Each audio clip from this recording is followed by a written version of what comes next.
Ayun, isang magandang araw mga kalingap. At ako'y natutuwa dito sa sa love team na ito, kay Papa Joms at kay Carla. Kita nyo, ganito dapat, hindi tulad ni Tikyo, ganito. Kita nyo, namigay ng ayuda sa isang barangay itong mag-asawa. Mag-asawa na kagad. Sana matuloy.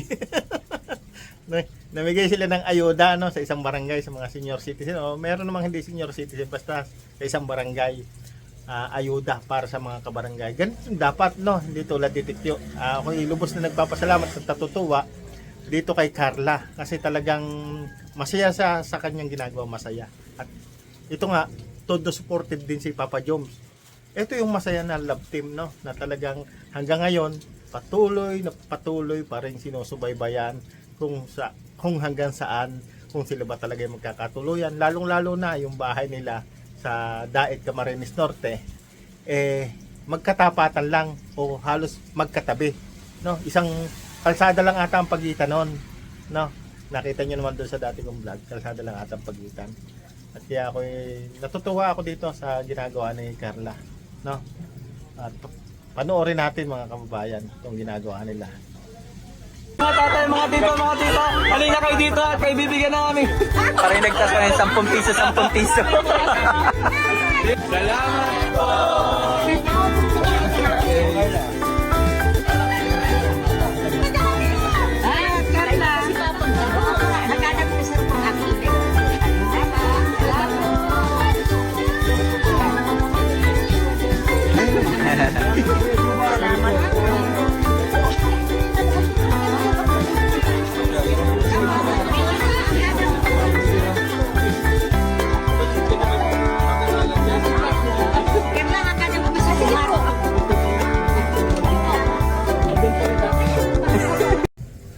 At ito lang yung mapapayo ko sa unang-una sa mga Kalingap Angel, At ito kay Carla, bilib ako dito sa batang ito. Sana yung mga Kalingap Angel, wag sana kayong gumaya doon kay Tikyo, Tikyo Tulpo Queen, kaya tinawag na Tikyo, wag kayong gumaya doon na nasulsulan ito si Tikyo. Ito may nagsulsul, may nasa likod nito, kaya nangyari ang lahat ng ito. At ngayon nga yung kanilang team nagkagulo-gulo na yung team guwapa nila, pambihira. Itong si Dr. Love mukhang sumuko na, si Mang Iking sumuko na.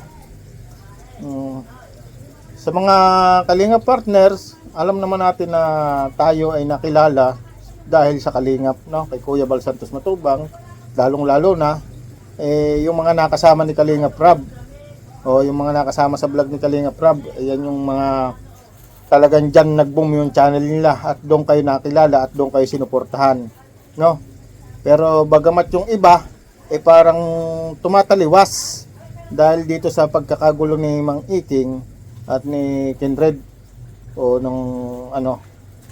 talagang nagbigay ng kanyang opinion at kuro-kuro, pinuna ng viewers, at talagang ito daw ay may pinapanigan. Excuse me po. At siguro kilala niyo kung sino yung nag-live na yon, na ito na may nakilala ng husto, kasama ni Kalingap Rob, doon ito nag-boom din ang channel, ito ay walang iba kundi si Jello Mags TV. Kilala nyo naman yun, at marami ngang naging basher itong si Jello Mags TV, at marami ding nag-unsubscribe sa kanya dahil nga ito raw ay nagbigay ng opinion, parang lumalabas na kay Mang Iking pumapabor at nagiging masama pa ang Team Kalingap,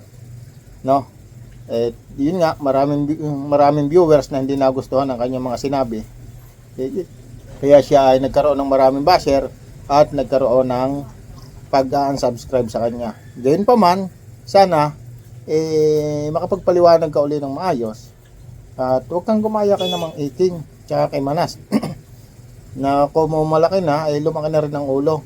Kumo kaibigan mo nga yan, Wag naman ganun, no? At ito, tuloy tayo. Doon kay Papa Joms, no? Bilib ako dito. Sana Papa Joms, huwag magbago.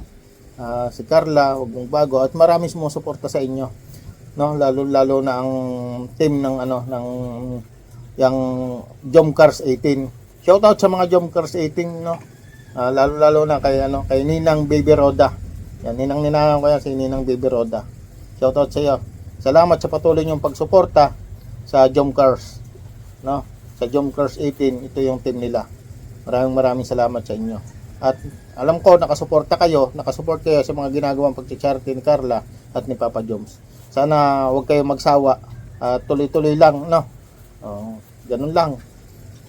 Kaya ako'y lubos na nagpapasalamat dito kay Kalinga Prab, kay Kuya Bal, dahil nga napakalaking ng tulong na ibinigay nito sa ating mga kababayan at sa mga Kalinga partners.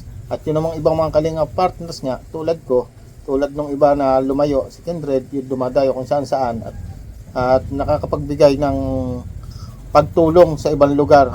Ako, nakapagbigay ako ng tulong dito sa aming lugar dahil nga sa pamamagitan ng pag-charity, dahil nga sa Kalingap. Halos 5 taon o 5 taon akong nag-charity.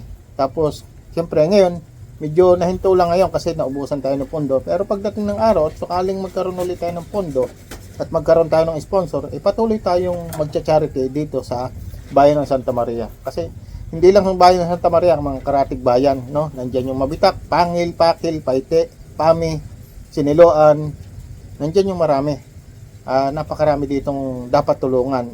Ang problema, ang pantulong tayo ang wala. Pero kung sakaling magkaroon tayo at baka tayo makatama sa loto, tuloy tayo sa pagtulong.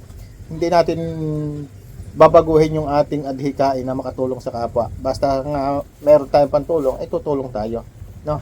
Yun lang, at maraming salamat sa inyo. Huwag natin kalimutan ang mga charity vlogger. Shoutout po sa inyong lahat dyan, no? Sa lahat po ng mga charity vlogger, pagpatuloy nyo lang po yan, mabuhay po kayo hanggang sa gusto nyo. Shoutout din kay paring Gab Bisera, at saka siyempre kay paring kay Bay JP, shoutout sa pamilyang ito. At saka kay Tita C, shoutout po kay Tita C at Guillermo Tanaka, Maylin K Official, shoutout po. At marami pang iba, no? Hindi ko na halos mabanggit at hindi ko rin maalaala yung iba. Pero shoutout po sa inyong lahat. Lahat po ng mga datihang tumulong sa akin, nag-sponsor sa akin sa pag-charity ko dito sa bayan ng Santa Maria. Shoutout po sa inyong lahat. Mabuhay po kayo hanggang sa gusto niyo. Kumusta po kayo?